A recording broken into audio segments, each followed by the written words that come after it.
Ардақты сүйікті пайғамбарымызға бір кісі келеді. Я Расулулла, маған аусани, өсиет айтыңызшы дегенде, яғни мені жәннатқа алып баратын бір жол айтыңызшы дегенде, әлгі кісінің бойындағы ауруды көріп тұрған сүйікті пайғамбарымыз бір дәріні ұсынады. Ол қандай? Ла тағдаб ва лакал жанна. Ашуланба, жәннат сенікі болады дейді. Пайғамбарымыз саллаллаху алейхи ва саллам сабр бит таа, яғни құлшылықта сабыр етудегі мысалды былай дейді. Алланың ең жақсы көретін амалы,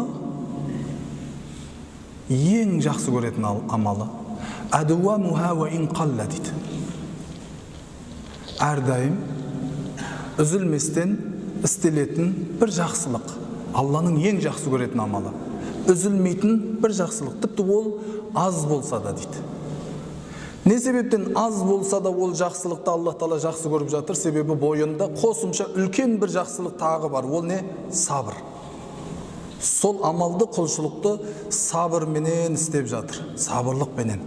Ал Алла Тағала сабыр еткендерге есепсіз сый берем деді. Күнәда сабырлы болу. Аллах Тағала қасиетті Құранда Ниса сүресінде Аузу биллахи минаш шайтанир раджим ин тажтанибу кабаира ма тунхау анху нукаффир анкум сайyiатикум деп баяндайды.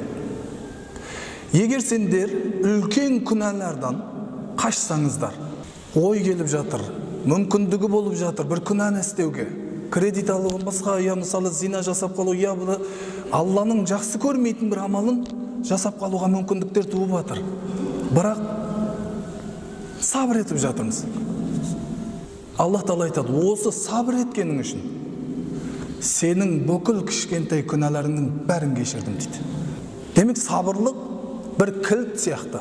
Құран аяттарында сабырлық туралы өте оқиғалар көп. Мысалы, Мұса алейхиссаламға ең бірінші иман келтірген сиқыршылардың дұғасы не болды? Раббана африг алейна сабра. Раббым біздерге сабырды құя көр жүрегімізге деді. Африг, мына стакандағы суды былай басқа жерге, мысалы, құю. Немесе бір суды алып келіп стаканға құю. Мынаған африг деп айтылады. Сабырды Алла тарапынан келетін бір су сияқты. Мына жүрекке құя көр деп дұға тілейді. Сабырдың жемісі өте қымбат, өте дәмді. Сол үшін міндетті түрде біз не істеуіміз керекпіз? Сабыр деген емді өзімізде қабылдауымыз керекпіз. Сол сабырлықты, сол дәрінің пайдасын бізде Аллах Тағала көргісі келеді, құрметті жамағат.